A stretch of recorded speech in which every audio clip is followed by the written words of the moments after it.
Mes frères et sœurs, même si tu as un bon salaire là où tu travailles, vaut mieux que tu sois le patron de toi-même. Apprends pendant un temps de ton patron pour commencer ton propre business. Et ce n'est pas un péché. Vous suivez les pasteurs en désordre. Tu vois, quand tu me vois, je prêche comme ça, tu penses que moi je ne pense qu'à la Bible. Non, je ne pense pas qu'à la Bible. Je pense des fois à l'argent. Dites argent. Dis, le pasteur pense des fois à l'argent. Même pas des fois, souvent même. Il ne faut pas être hypocrite. Vous tous, vous pensez à l'argent. Tu payes le loyer avec quoi? Tu manges avec quoi? Tu vas rentrer à la maison avec quoi? Tu t'habilles avec quoi? C'est l'hypocrisie.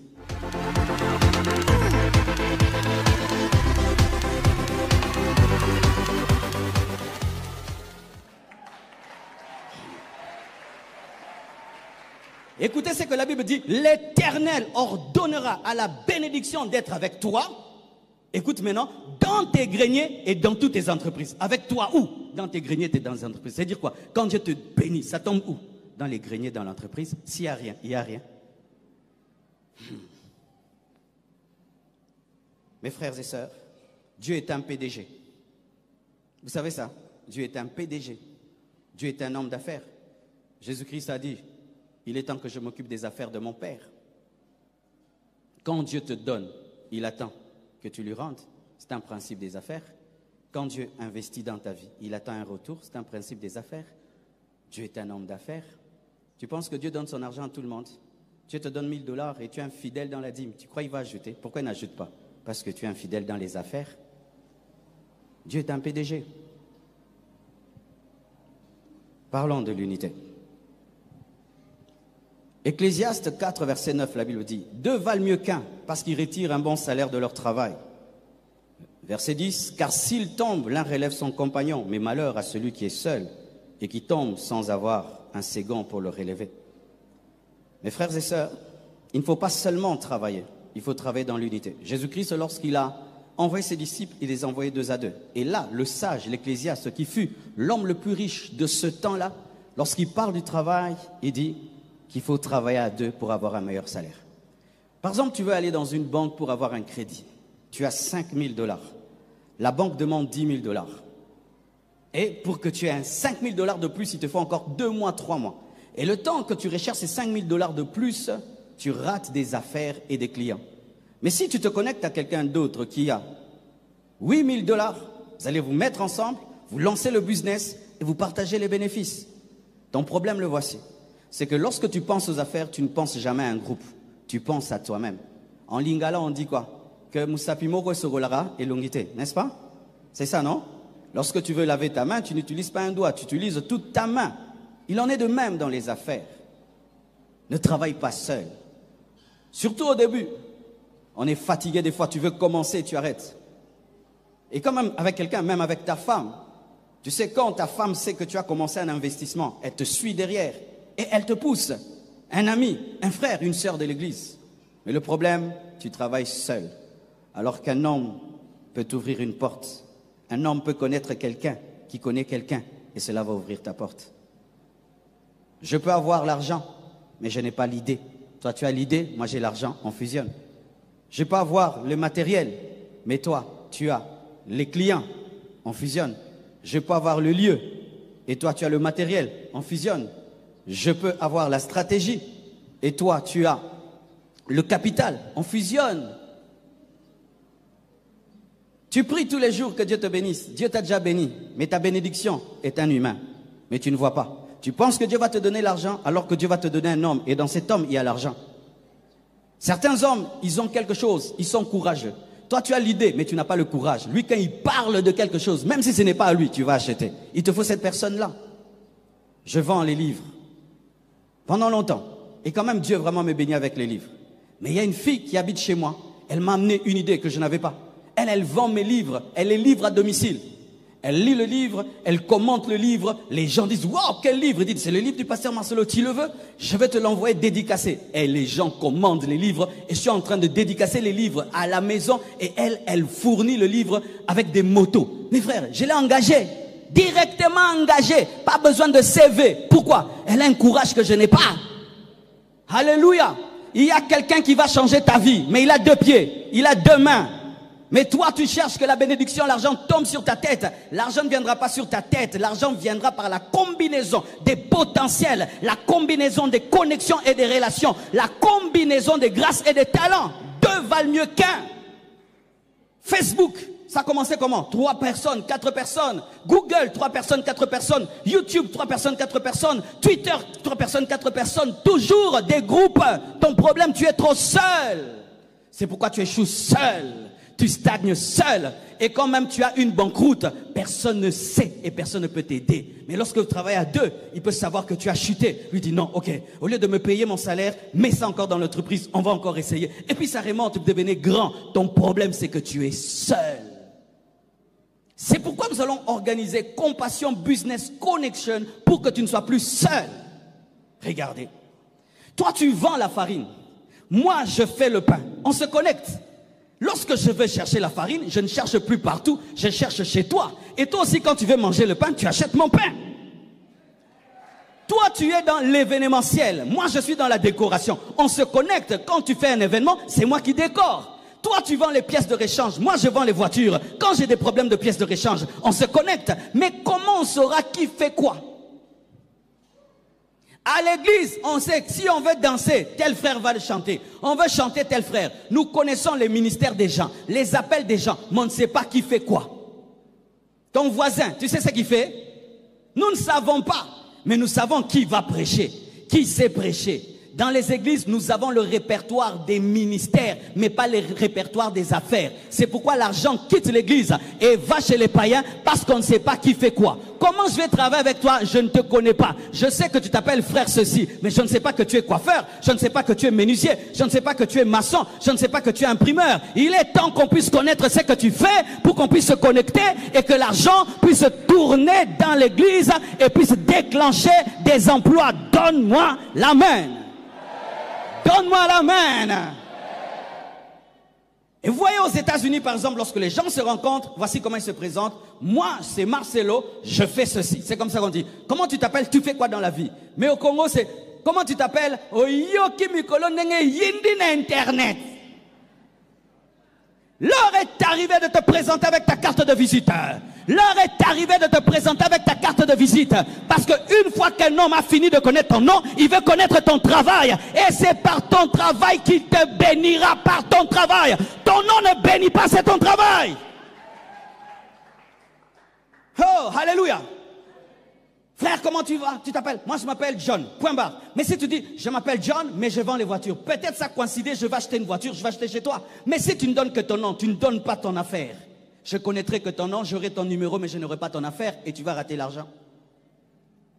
Comment j'ai découvert les prédicateurs ici? J'ai fait la DNM, découvert des nouveaux prédicateurs. Ils se tiennent là-bas, tu penses qu'ils ne connaissent rien. Ils montent ici, waouh! Ils se sont devenus des pasteurs aujourd'hui. Comment j'ai découvert beaucoup de musiciens? Tu dis, venez chanter, ils chantent, waouh! Il est président de la chorale. Mais comment? On va découvrir les hommes d'affaires. Toi aussi, tu vas présenter maintenant ton affaire. Donne-moi la main. Alors, voici ce que nous allons faire. En soi, je ne prêche pas, je présente seulement un fardeau. Le mercredi, ici, je vais inviter des chrétiens qui ont réussi sans voler, ni tricher, ni fétiche. Ils vont vous partager leur expérience et ne fuis pas, même si on ne va pas parler d'onction. Ne fuis pas. Ah, frère.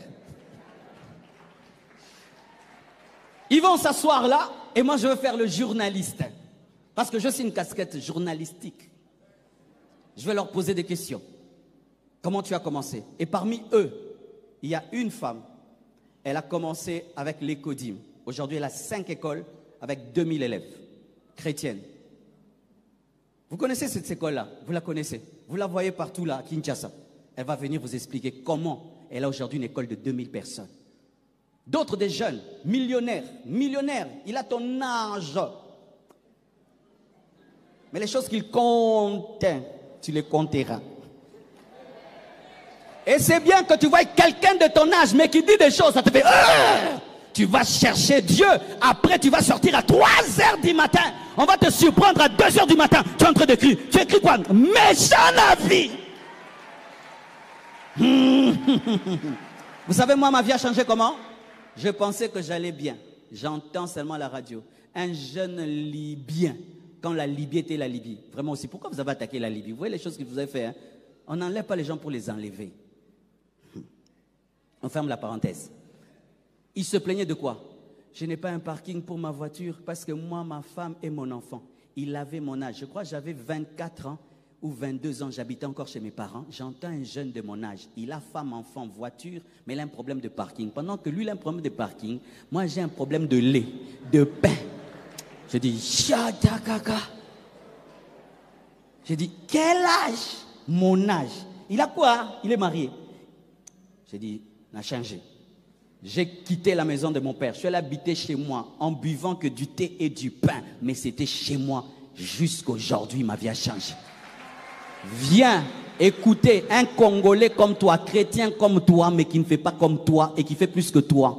Et ça va te défier, te challenger. Peut-être il fait comme toi et tu seras encouragé à continuer. Parce que souvent, les hommes qui voient loin sont découragés.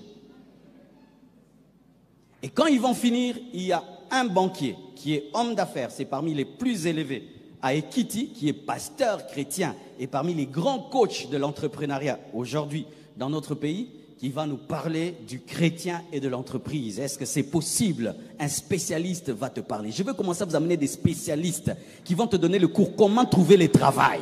Comment on fait le CV? Oui, thème. Basalaka CV ndengenini. Premier point. Deuxième point. Donne-moi la main. Parce que tu as fini les études, ça fait 10 ans, tu n'as toujours pas de travail. Il n'y a pas de démon, tu ne sais pas chercher le travail, on va t'aider. Ce n'est pas parce que tu as la canne à pêche que tu auras le poisson. Il faut qu'on t'aide, qu'on te dise à droite. Et lui, il va parler, là il va parler mercredi. On écoute la théorie. Vendredi, l'église ne sera pas comme ça. Oh non, l'église est devenue la maison des affaires. Continue avec ton évangile de pauvreté. Continue bien. Est-ce que je peux dire quelque chose, hein? Quand on va faire ça, parce que le vendredi, il n'y aura pas de chaises, il n'y aura que des tables. Des tables des gens, pas qui vendent, mais qui présentent leur business. Moi, je vends le lait caillé. Ça s'appelle lait caillé Johnson. Tu mets le numéro de téléphone, tu mets l'email, tu mets l'adresse. L'autre ici. Salon de coiffure. Tyson. Numéro de téléphone WhatsApp. Nous allons donner le meilleur prix à la meilleure table. On ne va pas vous donner des tables. Toi-même, tu amènes ta table et ta chaise pour qu'on voie ton niveau d'excellence. Et la table la mieux présentée aura un prix et un encouragement. Et vous savez comment on va faire? Donc, quand tu entres là-bas, à la porte de l'église, je fais comme si j'étais à la porte de l'église. Le culte va commencer comment? À 17h. Prions. Seigneur, nous bénissons les entreprises au nom de Jésus-Christ. Amen. Et on ne chante pas, on joue les pianos. Amen.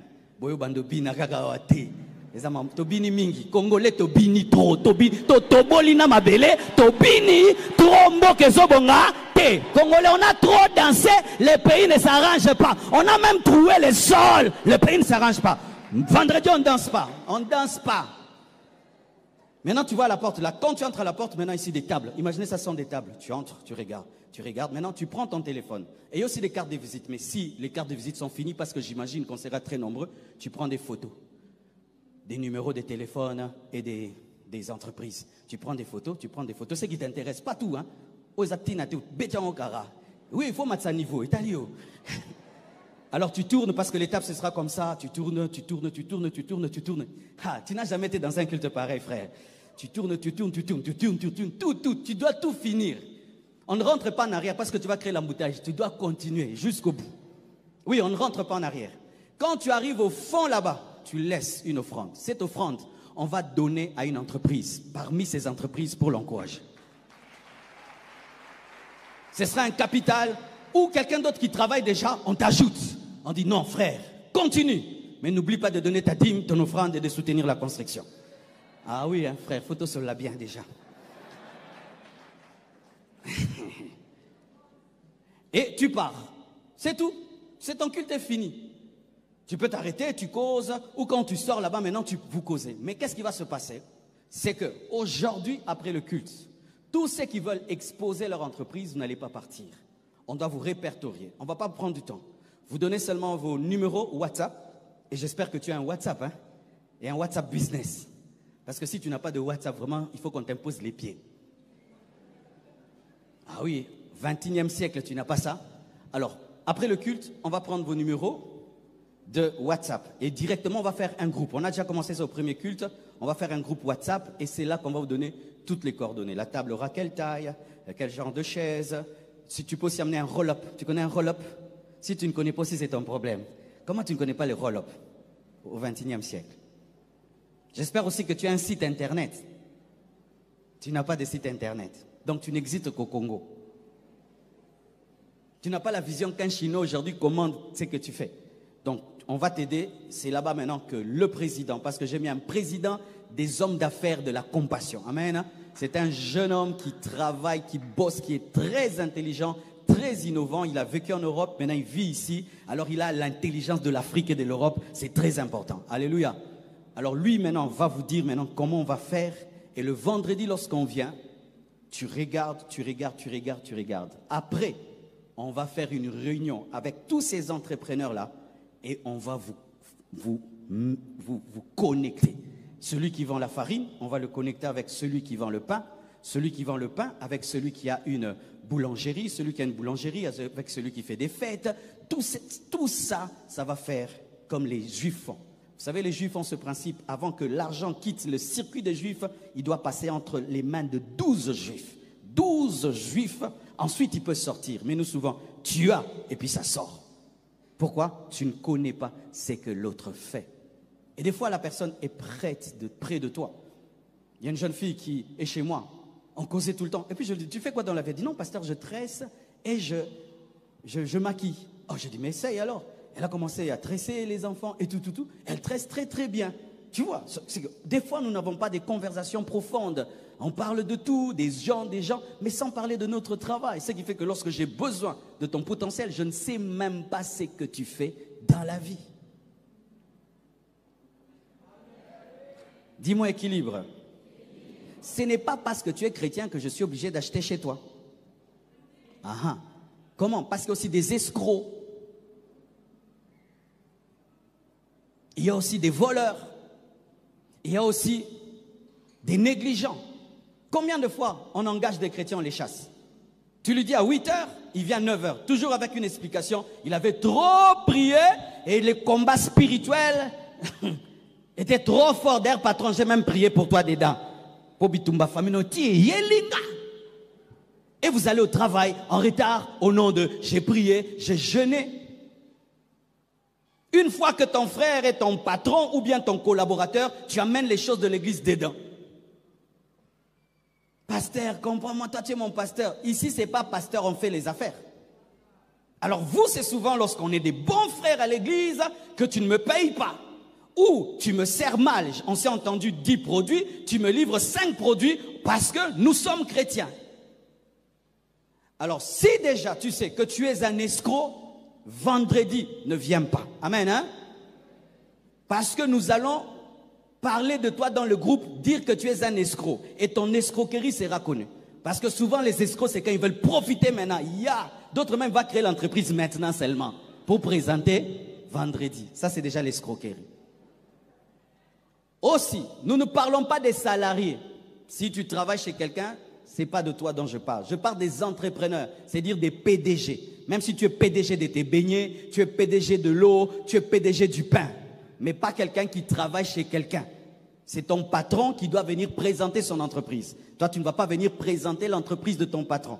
Donc, on ne parle pas des employés, on ne parle pas des salariés, on parle des entrepreneurs. C'est-à-dire, c'est toi le visionnaire, c'est une chose que toi, tu as commencé parce qu'un pays ne se développe pas par les salariés, mais par les hommes d'affaires et les gens qui osent innover et ouvrir des chemins. Ce n'est pas que je te décourage à travailler chez quelqu'un, mais travaille chez quelqu'un le temps d'avoir un capital pour commencer ton entreprise. Au Congo, nous étudions pour travailler chez quelqu'un. Aux États-Unis, on étudie pour travailler pour soi-même. J'ai mis mon enfant dans une école. J'ai été étonné, mes frères. Leur cours d'entrepreneuriat, c'est quoi? Le livre Père riche, Père pauvre. Qui connaît ce livre-là?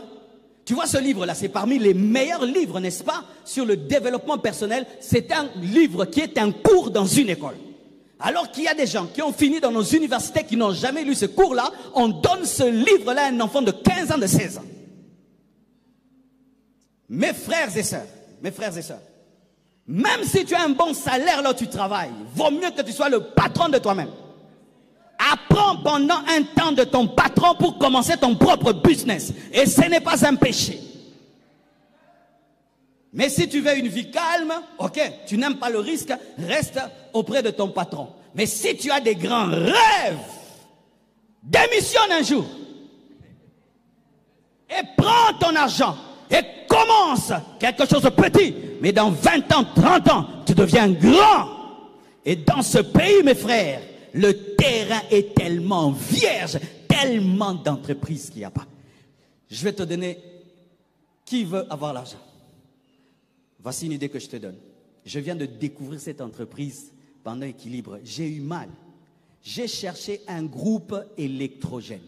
Notre groupe avait une panne. On cherche un autre groupe, ça a une panne. Alors j'ai dit, mais trouvez-moi une entreprise vraiment digne de ce nom, vraiment une entreprise, grande entreprise, qui est spécialisée seulement dans la location des groupes électrogènes. On a commencé à chercher, on n'a pas trouvé. Et puis on me dit, non, il y a quelqu'un. J'ai dit, qui? J'ai dit, non, j'ai déjà son groupe électrogène. C'est celui qui fonctionne au niveau du palais du peuple. À part lui, on a... Donc tu trouves quelqu'un avec un seul groupe électrogène qu'il fait louer. Même pas quelqu'un qui en a 10. Avec des camions qui les livrent et qui les reprennent. Personne n'a ça. Avec ce problème d'électricité, personne n'a vu ce filon. Avec ce problème d'électricité où tout le monde a besoin d'un groupe, il n'y a pas une affaire de ce niveau-là où quelqu'un a 10 groupes électrogènes qu'il fait louer. Waouh! Quel aveuglement! Tellement de business, tellement. Ton problème, c'est que quand tu pries, tu médites seulement Paul à Tarse, Paul de Damas. Quand tu as fini Paul, boule.